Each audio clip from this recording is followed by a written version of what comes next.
नमस्कार दोस्तों, आप देख रहे हो देवश्री इंस्टीट्यूट इंदौर से यूट्यूब प्लेटफॉर्म पर। यहाँ पर आपको एमपी टेट वर्ग 2 के लिए हिंदी विषय का अध्ययन करवाया जा रहा है। अभी तक हमने हिंदी साहित्य का इतिहास और पश्चिम साहित्य का इतिहास के बारे में पढ़ा था। अब आज हम हिंदी साहित्य दर्शन के बारे में पढ़ने जा रहे हैं। जो भी एमपी टेट वर्ग 2 की तैयारी कर रहे हैं उनके लिए यह कक्षा बहुत ही महत्वपूर्ण है। साथ ही जो हिंदी विषय से संबंधित जो भी इच्छुक विद्यार्थी पढ़ना चाहते हैं उनके लिए निःशुल्क अध्ययन करवाया जा रहा है। तो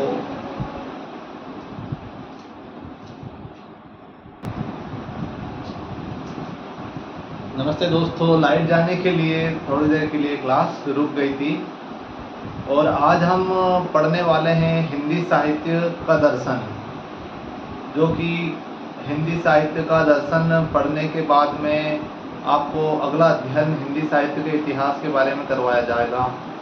तो चलिए पढ़ते हैं। सबसे पहले हिंदी साहित्य के दर्शन में हेडिंग डालेंगे हम हिंदी साहित्य का दर्शन। हिंदी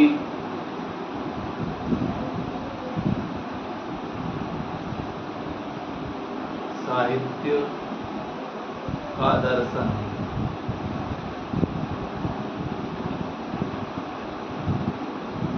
हिंदी साहित्य का दर्शन। हिंदी साहित्य के दर्शन में हिंदी साहित्य के इतिहास लेखन पर सार तत्व साहित्य लेखन के अंतर्गत जो आते हैं उनके बारे में हम पढ़ेंगे।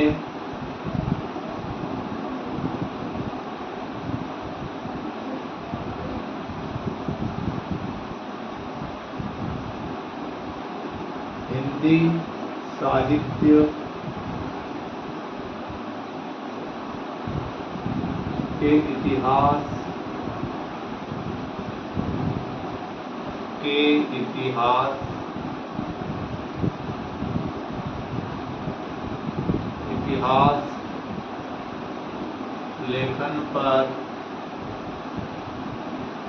लेखन पर सार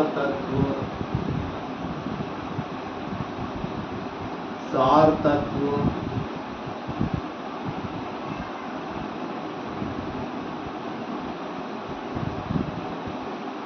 साहित्य लेखन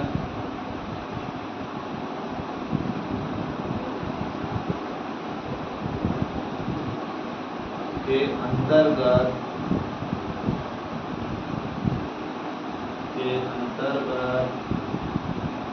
हिंदी साहित्य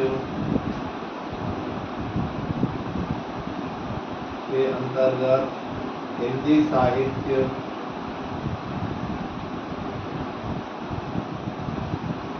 साहित्य के इतिहासकारों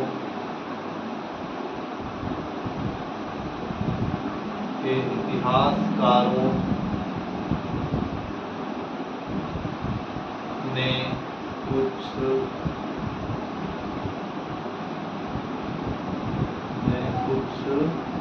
मूलभूत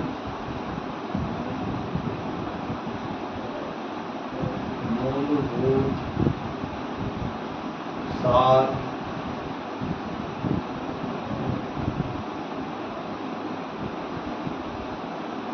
तत्व दिए हैं।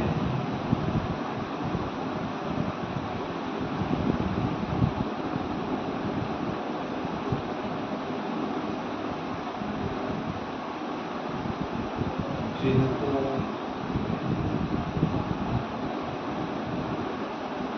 समावेशित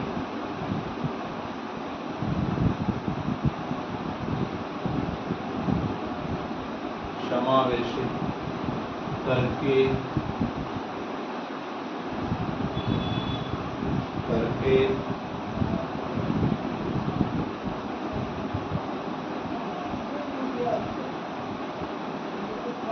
साहित्य लेखन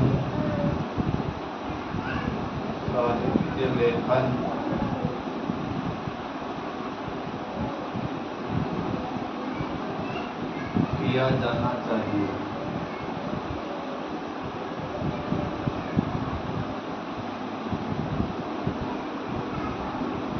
हिंदी साहित्य के इतिहास लेखन पर सार तत्व साहित्य लेखन के अंतर्गत हिंदी साहित्य के इतिहासकारों ने कुछ मूलभूत सार तत्व दिए जिनको समावेशित करके साहित्य लेखन किया जाना चाहिए।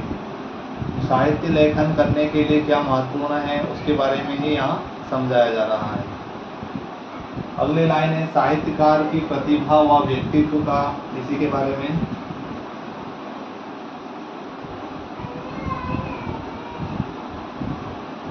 साहित्यकार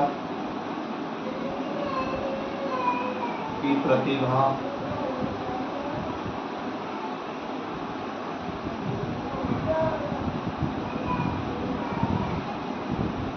साहित्यकार की प्रतिभा व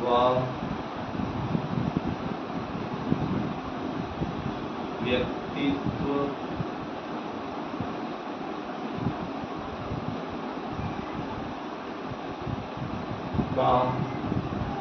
अध्ययन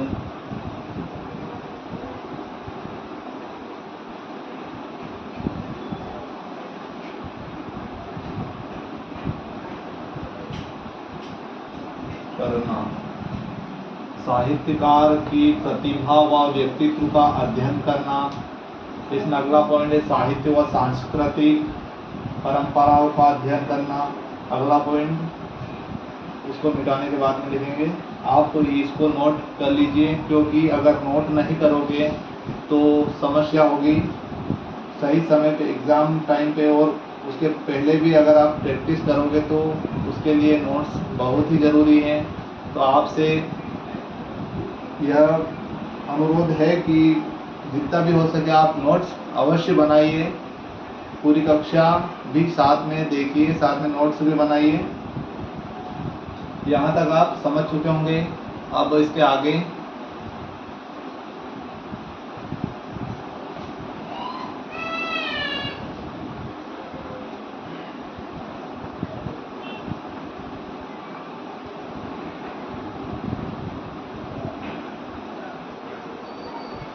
अगला पॉइंट है साहित्य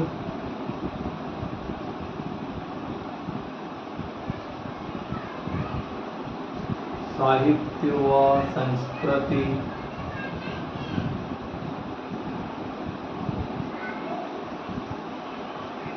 साहित्य व संस्कृति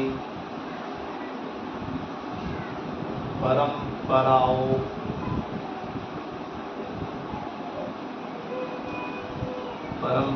का अध्ययन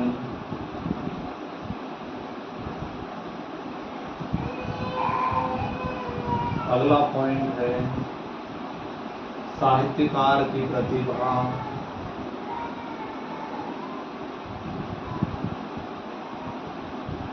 साहित्यकार की प्रतिभा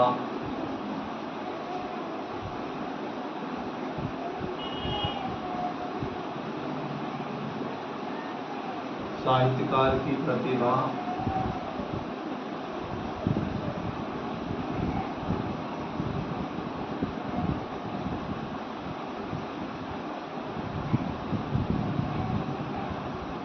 साहित्यकार की प्रतिभा व तात्कालीन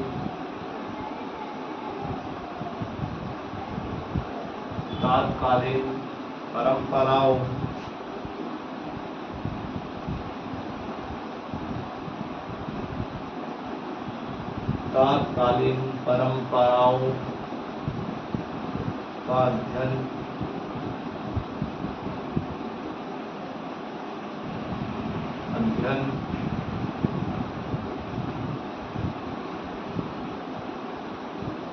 अगला पॉइंट योगीन चेतना का अध्ययन योगीन चेतना या फिर योग चेतना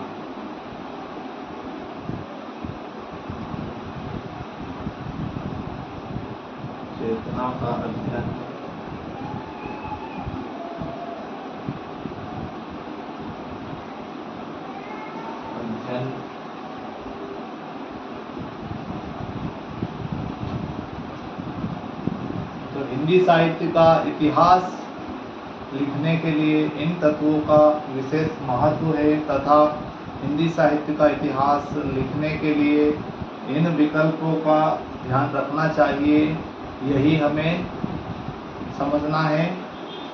अब इसके आगे साहित्य के जो अगले पॉइंट हैं वह भी नोट कर लीजिए और समझ लीजिए।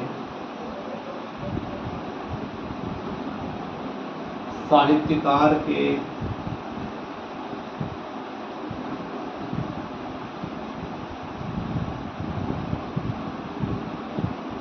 साहित्य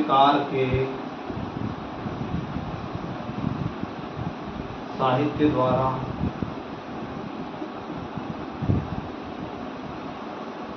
साहित्यकार के साहित्य द्वारा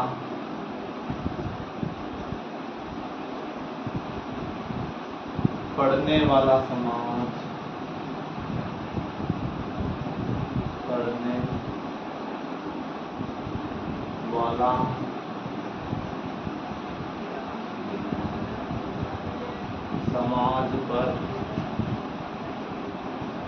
प्रभाव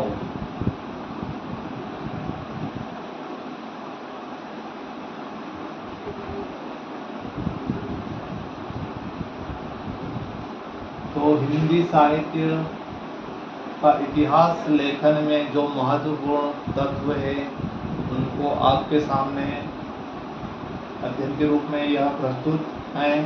साहित्यकार का लास्ट जो है वो साहित्यकार के साहित्य द्वारा पढ़ने वाला समाज पर प्रभाव, इस विकल्प को भी ध्यान में रखना आवश्यक है। यहाँ तक आप समझ चुके होंगे। अब अगला टॉपिक है हिंदी साहित्य लेखन की पद्धतियाँ व विधियाँ। हिंदी साहित्य का लेखन किस पद्धति में किया गया है तथा कौन सी विधि से किया गया है, आज हम उसी के बारे में समझने वाले हैं। हिंदी साहित्य की जो पद्धतियाँ हैं वह बहुत ही महत्वपूर्ण है एग्ज़ाम के लिए, इसलिए ध्यानपूर्वक देखिए।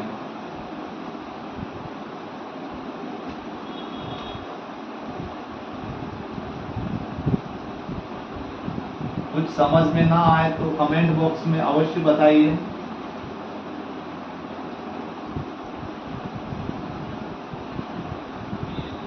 और ये क्लास भी हमारी मतलब 2-3 दिन हुए, इसीलिए अभी कुछ समस्या भी हो सकती है, तो आप हमें बताइए अवश्य। अगला टॉपिक है अब हिंदी साहित्य के दर्शन के आगे हम पढ़ेंगे हिंदी साहित्य की पद्धतियाँ। अगला टॉपिक है हमारा हिंदी साहित्य लेखन की पद्धतियाँ।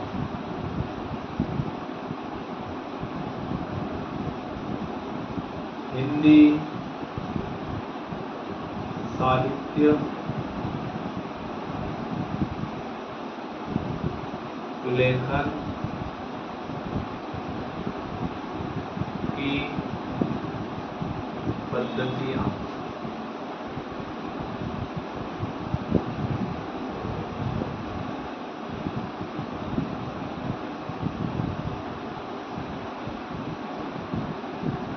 पद्धतियाँ या विधियाँ।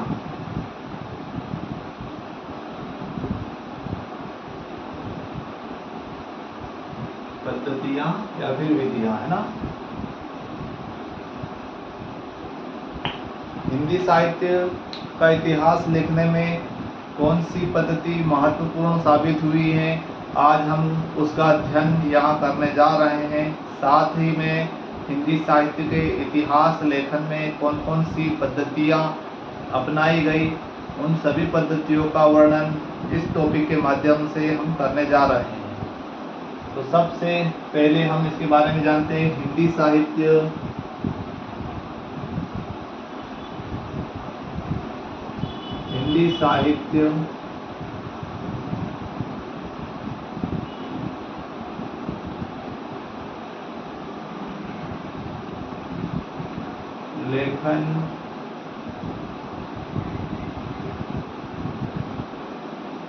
लेखन की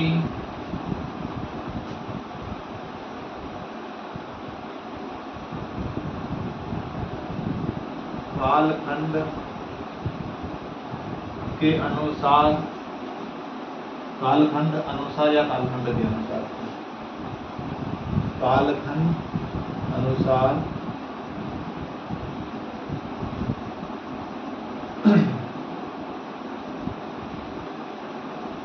विशेष पद्धतियां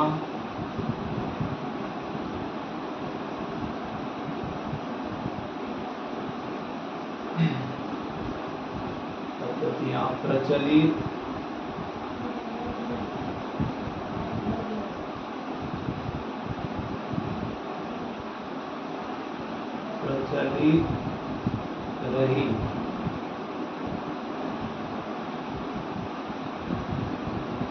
रही हैं, किंतु वर्तमान में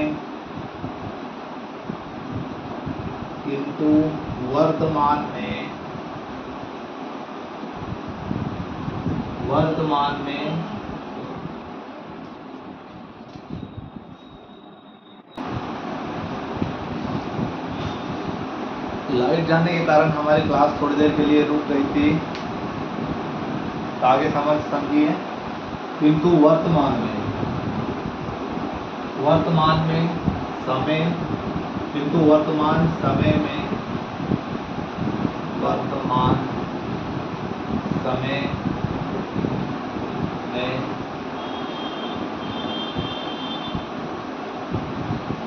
पुरातन पद्धतियां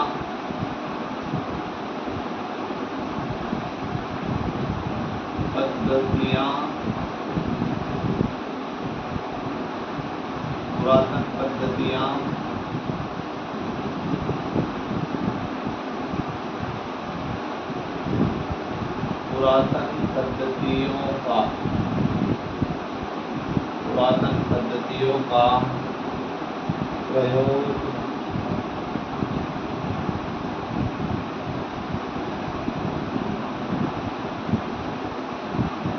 शून्य हो गया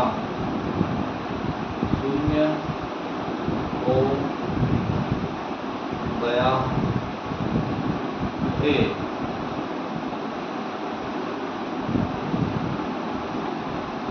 साहित्य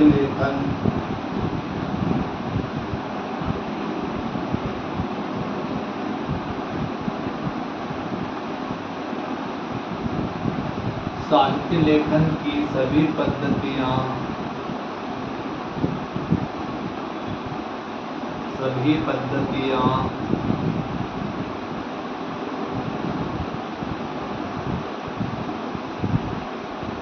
निम्न हैं। अब आप समझने वाले हैं सभी पद्धतियां, पर उसके पहले इस टॉपिक को समझ लेते हैं। हिंदी साहित्य लेखन की कालखंड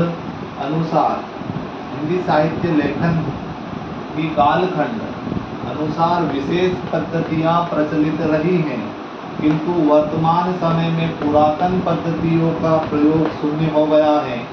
इसका तात्पर्य है कि हिंदी साहित्य के लेखन कालखंड में के अनुसार विशेष पद्धतियां प्रचलित रही हैं, मतलब बहुत सारी पद्धतियां प्रचलित रही हैं, परंतु जो पुरानी पद्धतियां हैं उनका अब नए पद्धतियों के सामने उनका लोप होता दिखाई दे रहा है, मतलब उनका लोप हो चुका है। अब कौन कौन सी साहित्य पद्धतियां हैं उसके बारे में हम अध्ययन कर रहे हैं। साहित्य लेखन की सभी पद्धतियां निम्न हैं। सबसे पहले हम वर्णानुक्रम पद्धति के बारे में पढ़ेंगे। वर्णानुक्रम पद्धति नंबर 1, वर्णानुक्रम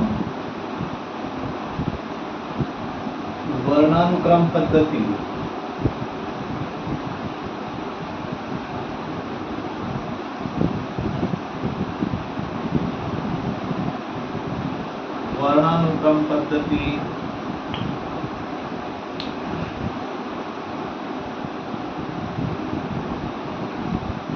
इसका अन्य नाम है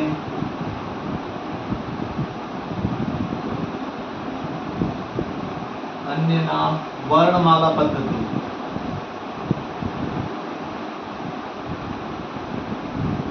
वर्णमाला पद्धति, वर्णमाला पद्धति।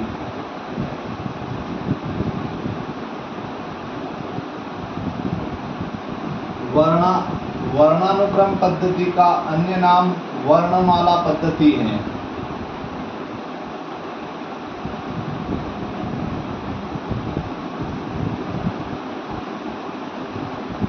कवि लेखन के इस पद्धति का तात्पर्य आप समझ लीजिए।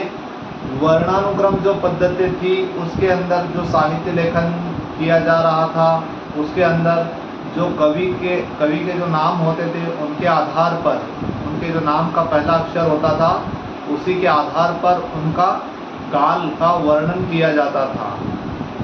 तो यह पद्धति विकसित नहीं हुई, क्योंकि जैसे कबीरदास और क से कबीरदास और क से केशवदास, कबीरदास जैसे भक्ति काल के कवि हैं और केशवदास आधुनिक युग के रीतिकालीन कवि हैं, उसी प्रकार दोनों का मेल होना बहुत ही मुश्किल है। हम एक साथ में दोनों को नहीं पढ़ सकते हैं, क्योंकि एक का काल बहुत ही अभी का है और एक बहुत ही पुराना काल का कवि है। इसीलिए हम इस पद्धति को रामचंद्र शुक्ल जी ने और बहुत सारे विद्वानों ने अपनाने से इनकार कर दिया और यह पद्धति अच्छी साबित नहीं हुई। पर इसके बारे में हम संपूर्ण अध्ययन करेंगे। वर्णानुक्रम पद्धति, अन्य नाम इसका वर्णमाला पद्धति है। मतलब अपने वर्ण के आधार पर जो कवियों का नाम आ रहा था उस आधार पर इस पद्धति में कवियों का वर्णन किया गया था और उनकी रचनाओं का वर्णन किया गया था। यह पद्धति उपयुक्त साबित नहीं हुई।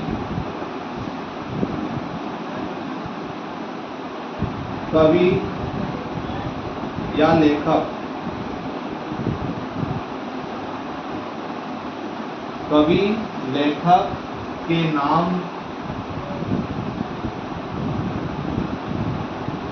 के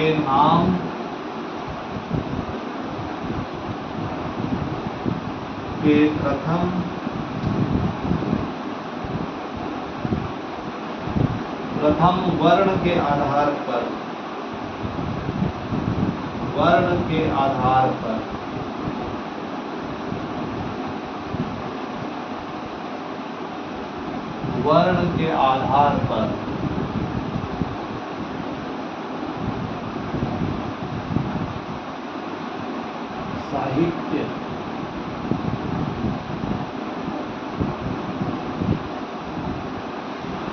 साहित्य लेखन,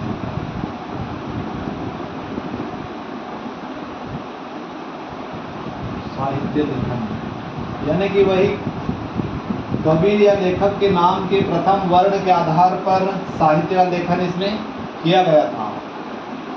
इसका अगला टॉपिक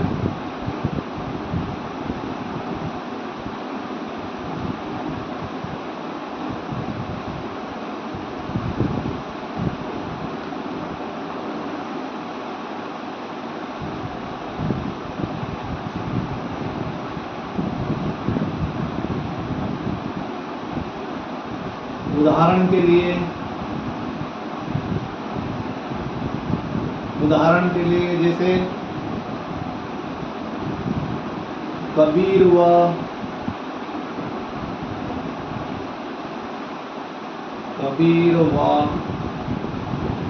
केशवदास,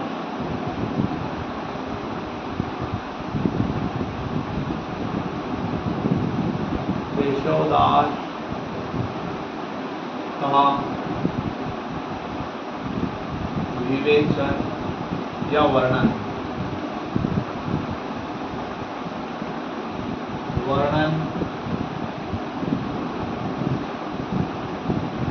एक ही काल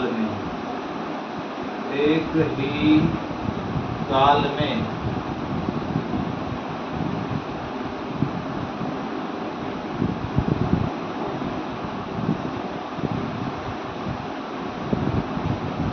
वर्णानुक्रम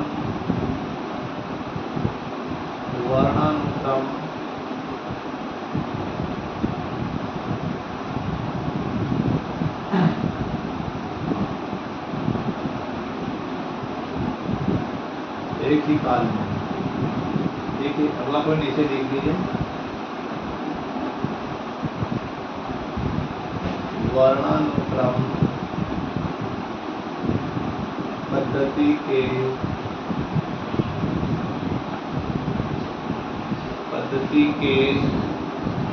उपयोगकर्ता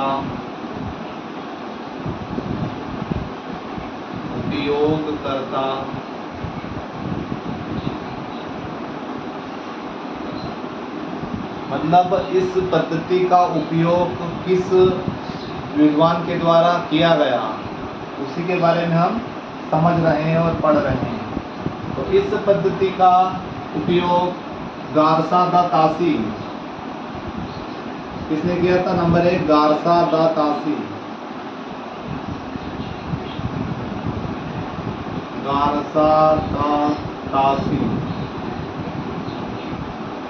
और दूसरा प्रयोग इस पद्धति का किया था शिव सिंह सेंगर ने। शिव सिंह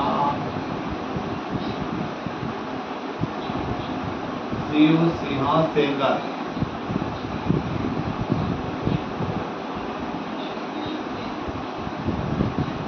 वर्णानुक्रम पद्धति का उपयोग करने वाले दो विद्वान हैं, एक तो गारसा दा तासी और एक शिव सिंह सेंगर। इस पद्धति की त्रुटि क्या थी? त्रुटि के बारे में समझ लीजिए।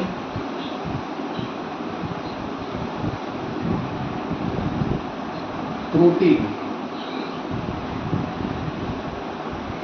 इसकी त्रुटि थी यह पद्धति अनुप्रयोगी या दुष्पूर्ण है। यह पद्धति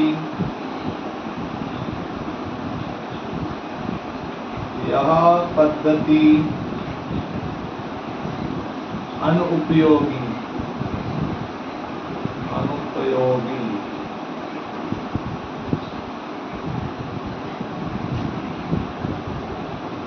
या दोषपूर्ण है।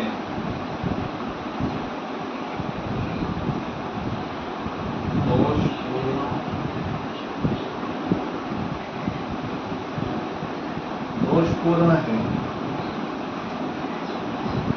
आप समझ चुके होंगे इस पद्धति के बारे में।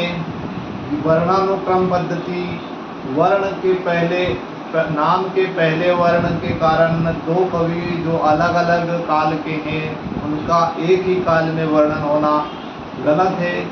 तो इसी आधार पर इस पद्धति को नहीं अपनाया गया। अब अगली पद्धति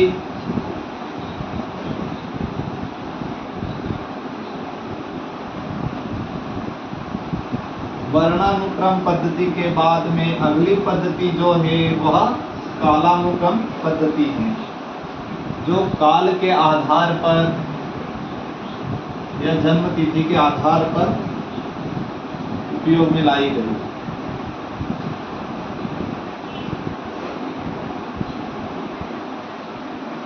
अगली पद्धति का नाम कालानुक्रम पद्धति। नंबर 2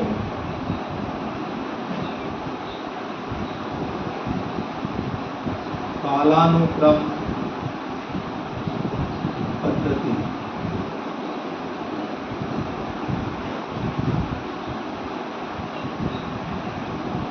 कालानुक्रम पद्धति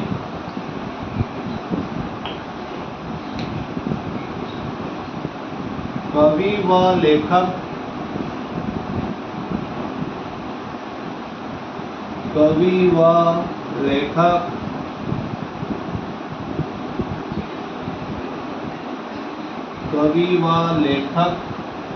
का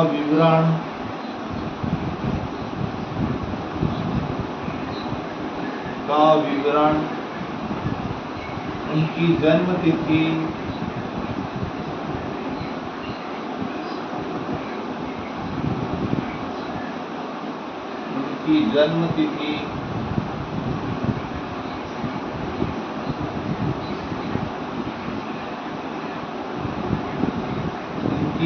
तिथि के अनुसार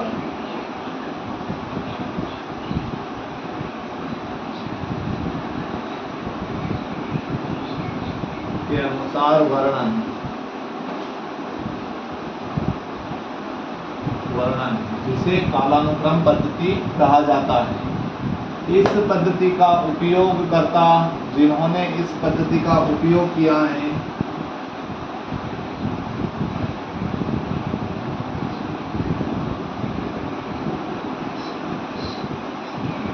उपयोगकर्ता number 1 George Gierson,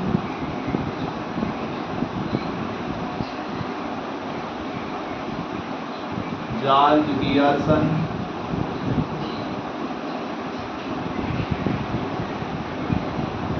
George Gierson.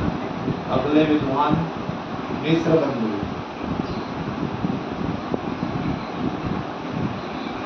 मिश्र बंधु।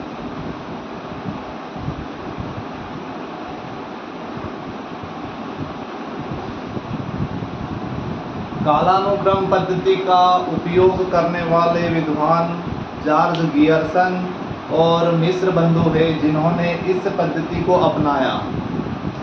इस पद्धति में त्रुटि जो है उसके बारे में हम पढ़ेंगे। त्रुटि,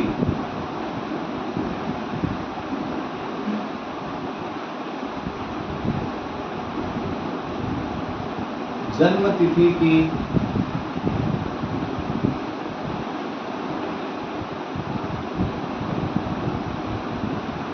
जन्म तिथि की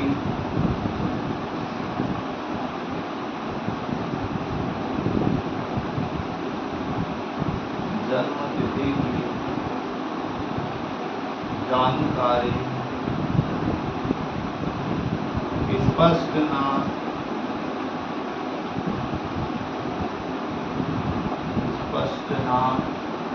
होने से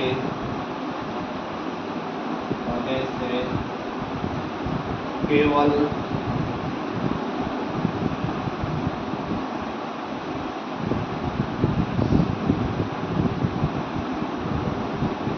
रक्त संग्रह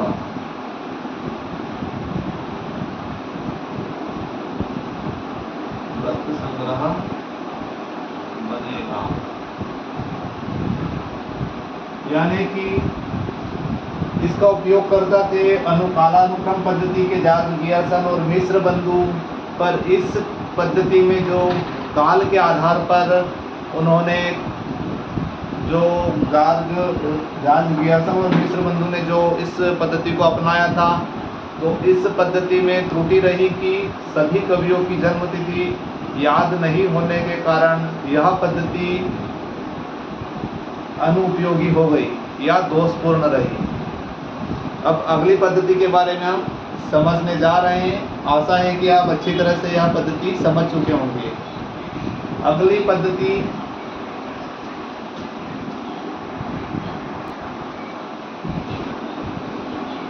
अगली पद्धति जो हम पढ़ने जा रहे हैं उसका नाम है वैज्ञानिक पद्धति।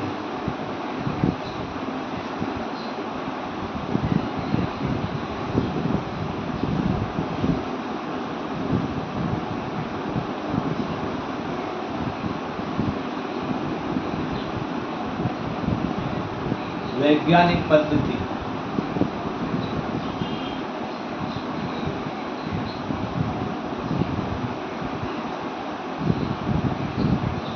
वैज्ञानिक पद्धति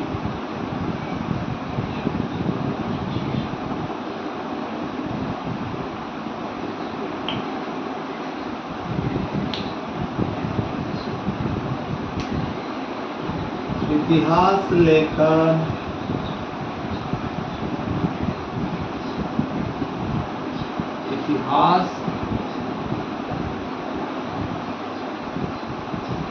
इतिहास लेखक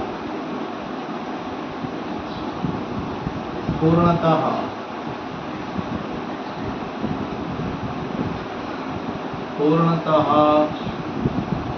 निरपेक्ष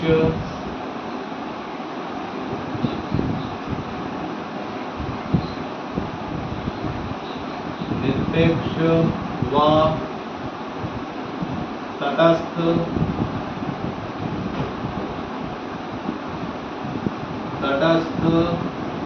होकर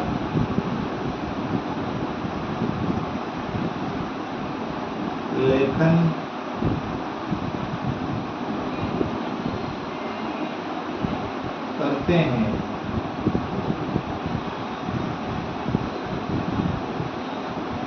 लेखन करते हैं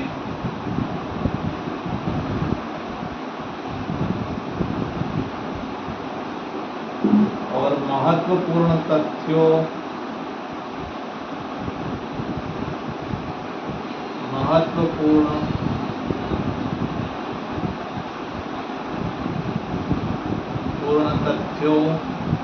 का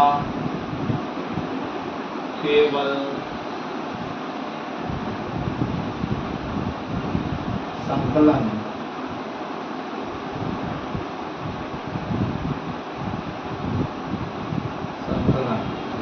इस पद्धति के उपयोगकर्ता डॉक्टर गणपति चंद्र गुप्त हैं। उपयोगकर्ता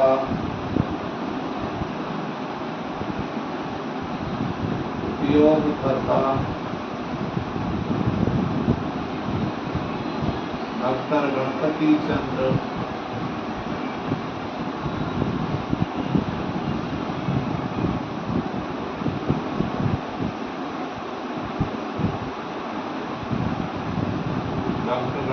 चंद्र गुप्त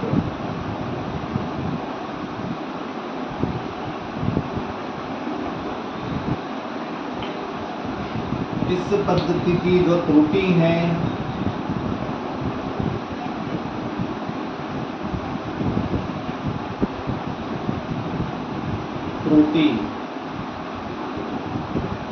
विश्लेषण का अभाव,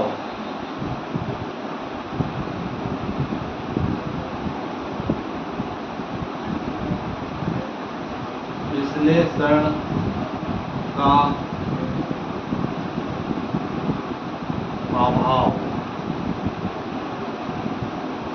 यह पद्धति अच्छी मानी जाती है पर ठीक से विश्लेषण नहीं होने के कारण इस पद्धति को उपयोगी नहीं समझा गया। वैज्ञानिक पद्धति के उपयोगकर्ता गणपति चंद्र गुप्त हैं।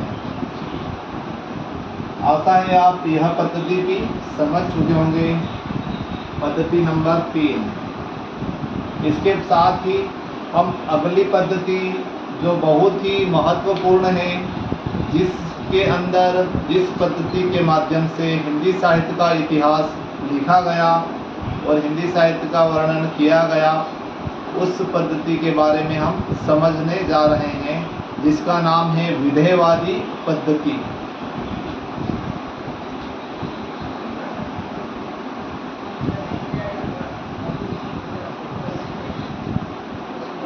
अगली पद्धति है विधेयवादी पद्धति, जिसमें हिंदी साहित्य का इतिहास लिखा गया, साथ ही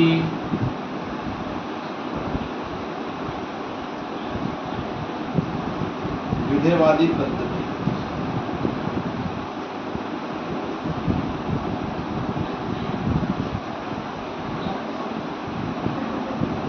विधेयवादी पद्धति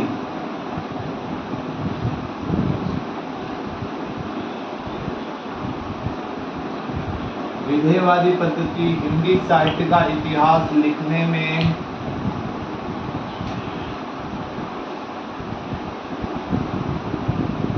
हिंदी साहित्य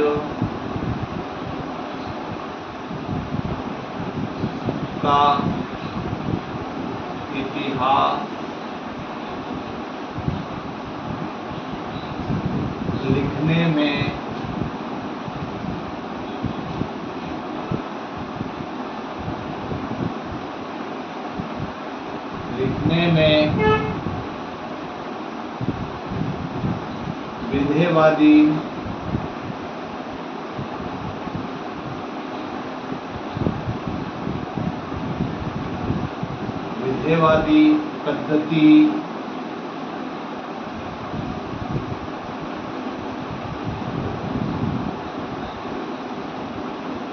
विधेयवादी पद्धति का सर्वाधिक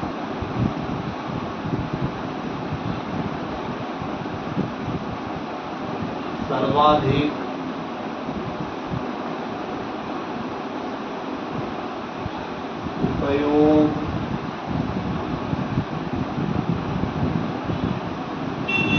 किया। इसमें इंक खत्म हो गई, 2 मिनट रुकिए।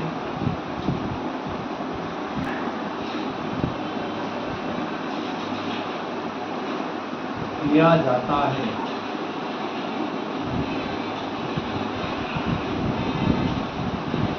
सर्वाधिक उपयोग किया जाता है। विधेयवादी पद्धति हिंदी साहित्य का इतिहास लिखने में विधेयवादी पद्धति का सर्वाधिक उपयोग किया जाता है। यह पद्धति सभी कालखंडों को अलग अलग रूप में और उनका वर्णन करने में बहुत ही महत्वपूर्ण साबित हुई। इसलिए इस पद्धति का उपयोग हिंदी साहित्य के इतिहास में किया गया।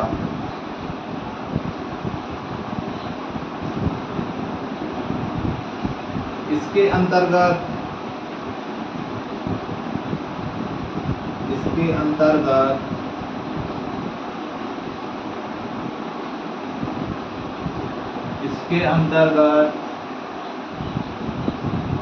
की मनोवृत्ति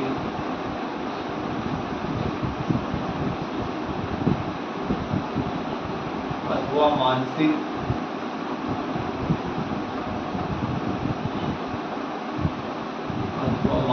विचार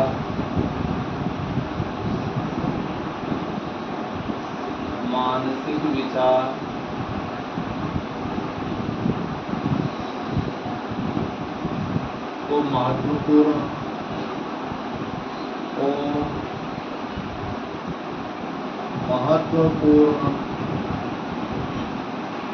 महत्वपूर्ण स्थान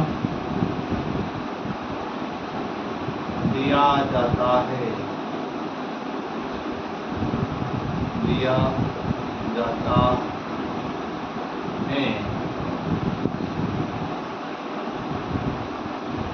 महत्वपूर्ण स्थान दिया जाता है।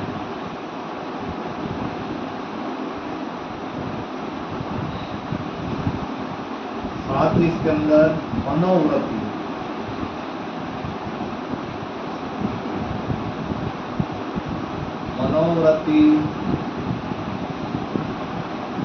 मन को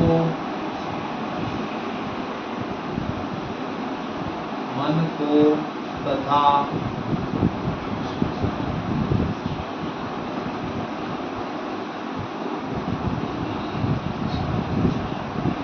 विचारों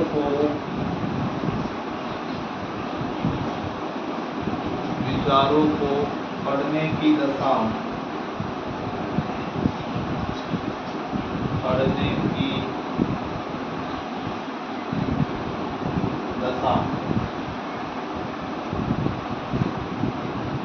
इस पद्धति के अंतर्गत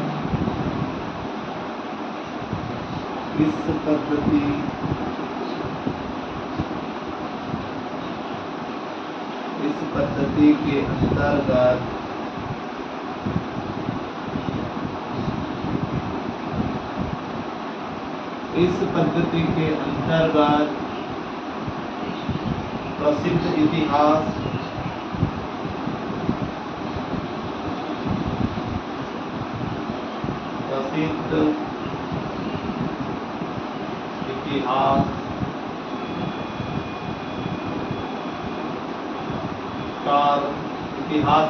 प्रसिद्ध इतिहासकार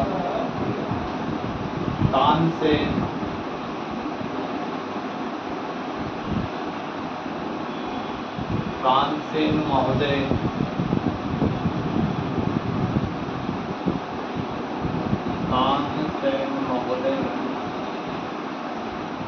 ने महत्वपूर्ण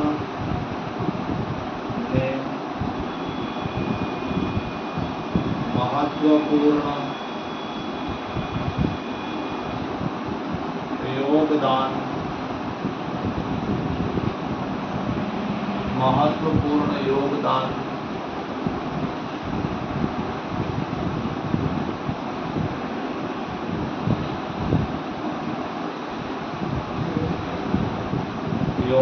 दिया।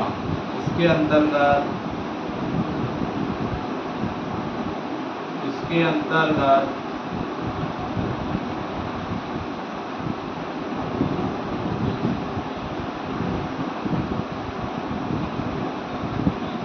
इन्होंने विधेयवादी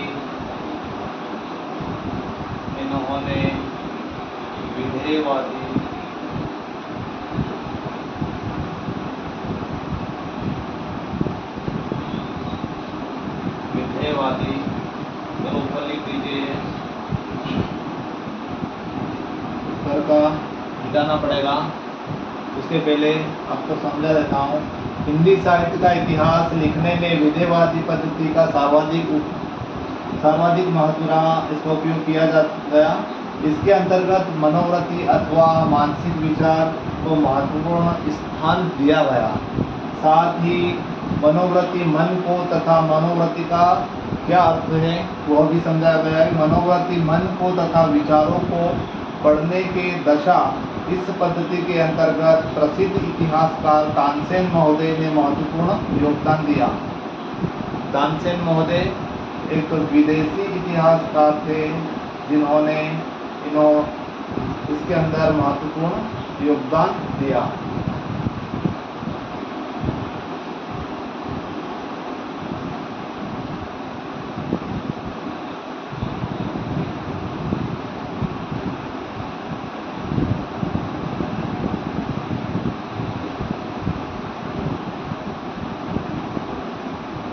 विधेयवादी पद्धति इन्होंने विधेयवादी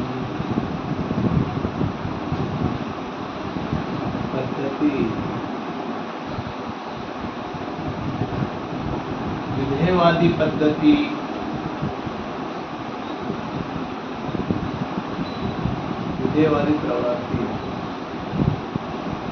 विधेयवादी प्रवृत्ति को समझने हेतु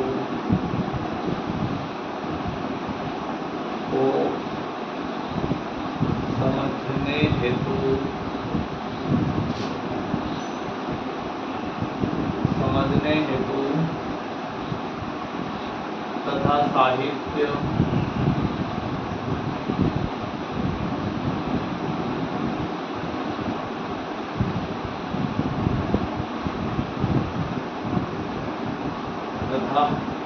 साहित्य लेखन हेतु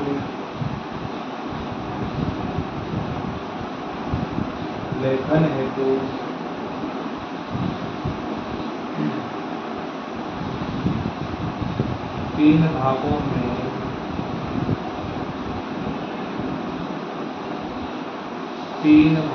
में वर्णन किया।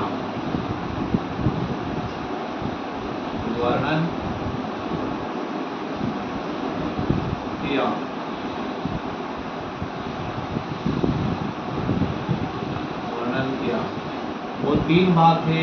जाति नंबर 1, जाति नंबर 2, वातावरण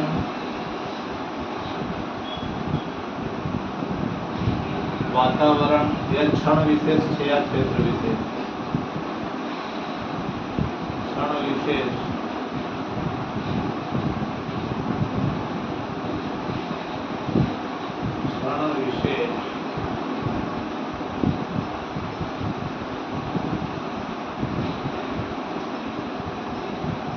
विधेयवादी प्रवृत्ति को समझने हेतु तथा साहित्य लेखन हेतु तीन भागों में वर्णन किया गया, जो कि जाति, वातावरण और क्षण विशेष है, जो कि महत्वपूर्ण है। इन तीनों का अध्ययन हम कल करेंगे। साथ ही आज क्लास का टाइम हो चुका है। सभी विद्यार्थियों क्लास को लाइक और शेयर अवश्य करिए। धन्यवाद।